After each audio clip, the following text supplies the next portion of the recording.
Kwa nchi yetu kama hii Tanzania, nchi ambayo inakuwa kwa kasi, vijana wengi wanazidi kuelimika.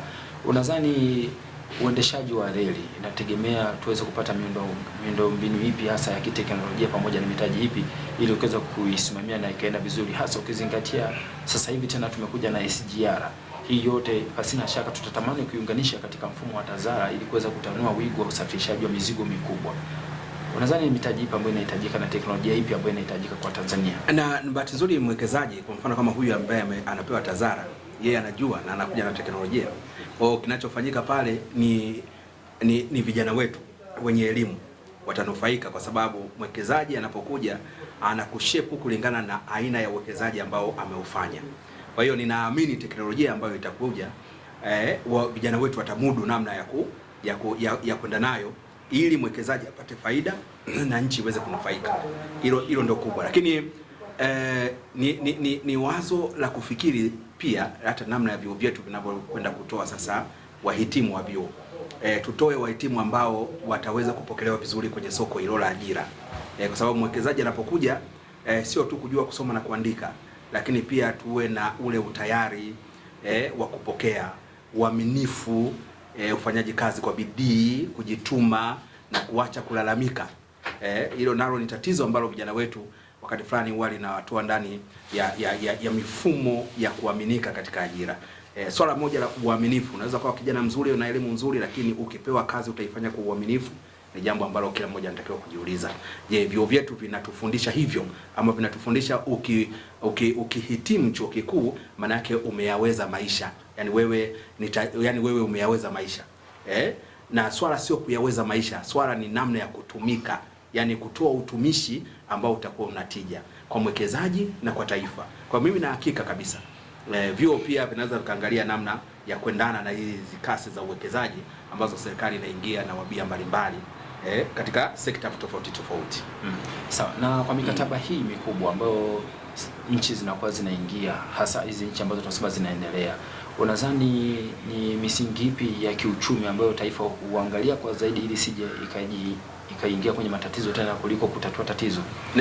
Ni kweli swala la mikataba linatakiwa liangaliwe kwa makini sana, kwa sababu mwekezaji wakati wote anapotengeneza mkataba ama mnapokaa kuangalia ndani mkataba, kabla hamjaingia kwenye makubaliano, lazima pande zote mbili zichunguze ule mkataba kwa kina na kila mmoja aangalie maslahi yake yakoje katika ule mkataba.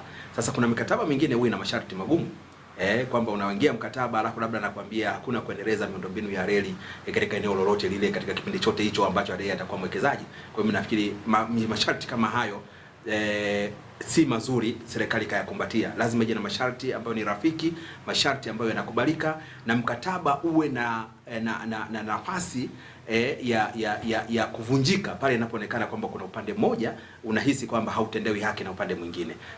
Masharti kama hayo ni muhimu sana kuzingatiwa, na hasa tuiangalie nchi zaidi, kwa sababu TAZARA ipo kwa ajili ya nchi. Kwa hiyo nchi lazima inufaike kutokana na TAZARA, sio TAZARA inufaike kutokana na nchi.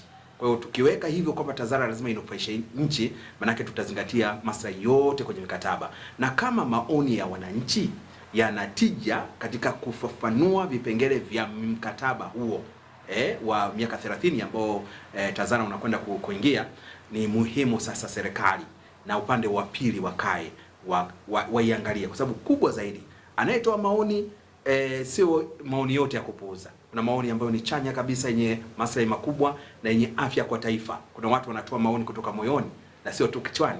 Sasa yale lazima yaangaliwe na tusiwabeze kwamba kwa nini wanapotosha.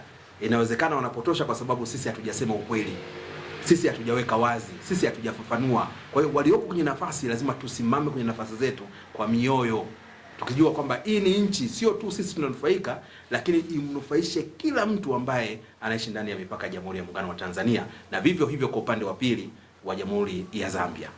Sasa tumalize na hapo kwa Zambia. Sasa ni reli ambayo tulikuwa tunatazamia 50 kwa Tanzania, 50 kwa Zambia, lakini vile vile tunaona mwekezaji yule aliyetukabidhi huyo anarudi sasa. Yamkini hii reli ya TAZARA kwa sasa hivi, mkataba ambao Tanzania tayari imekwisha kuingia nao, unaona kwamba hakuna ukinzano wote ambao unaweza kutokea baina ya Tanzania na Zanzibar, Tanzania na Zambia? Mimi sidhani kama kutakuwa na ukinzani. na kama upo ni vizuri wakae mapema, waondoe haya mambo, kwa sababu sisi tuna migogoro mingi zaidi kuliko kufanya kazi. Wakati fulani unaweza kukuta jambo zuri linatengenezwa mgogoro, linabaki kwenye mgogoro, watu hawasongi mbele, kitu ambacho ni hatari sana. Tunapoangalia sasa, unazungumzia kuhusu ajira za vijana. Kuna vijana wengi sana wako mtaani, wamehitimu masomo ya aina mbalimbali, wanataka kupata ajira ili wasonge mbele.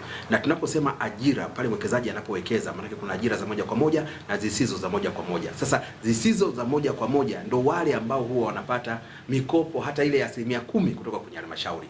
Atafungua biashara ya pale ya mtandao wa fedha kupitia mitandao ya simu, mwingine atafungua mgahawa, mwingine atalima bustani na vitu kama hivyo. Sasa hawa wote wakipata mahali ambako kuna soko la uhakika, uchumi unakwenda kwa haraka. Kwa hiyo lazima tuangalie hayo mazingira yote tunapokwenda kutekeleza miradi mikubwa kama hii, ili watu waweze kunufaika. Sasa tusibaki kwenye migogoro. Migogoro ina shida, migogoro imetukwamisha, na huu muda sio migogoro. Na ukiangalia kwa mfano wenzetu nchi zilizoendelea, kabla ya kufanya implementation ya mikataba kwenda kwenye miradi, huwa wanahakikisha hakuna jambo litakwenda kuwakwamisha. Sasa na sisi lazima tujifunze hivyo. Lazima tuondoe migogoro na tuepushe migogoro, ili mradi utakapoanza, huyo mwekezaji anafanya utekelezaji wake kwenye mradi, basi mradi uende vizuri, uzalishe vizuri, na kila mtu anayehusika na ule mradi aweze kunufaika. Sana kushukuru sana. Asante sana. Na mtazamaji wa Mawingi TV, hivyo ndivyo tunavyomaliza na Paulo Kagenzi, ambaye tulikuwa tunazungumzia kuhusiana na masuala ya kiuchumi kabisa, mara baada ya taarifa ya msemaji mkuu wa serikali Gerson Msigwa kuweza kutoa ufafanuzi wa kina kuhusiana na kile ambacho kiwa kikidaiwa kwamba huenda reli ya Tazara imeuzwa, lakini mambo hayapo hivyo. Hapa tumekuja kuchambua na kuweza kuangalia kwa kina zaidi kwamba ni manufaa yapi ambayo kama nchi itakwenda kuyapata, lakini kukumbusha tu kama nilivyokuambia, kutoka kwa Mozotong ambaye ndio kipindi hicho aliweza kuingia makubaliano na serikali ya Zambia pamoja na Tanzania na kuiunda reli na hatimaye kuanza kufanya kazi rasmi mwaka 1976, lakini masuala ya kwanza reli kupata changamoto mnamo miaka ya 80, changamoto zikaanza, lakini leo hii tena tumeanza kuona serikali imefanya jitihada ya kuweza kuhakikisha kwamba inakwenda kurudisha uimara wa reli na kile ambacho kwa kimekusudia kwa taifa. Mimi ni Goodluck Muhete na hii ni Mawingi TV.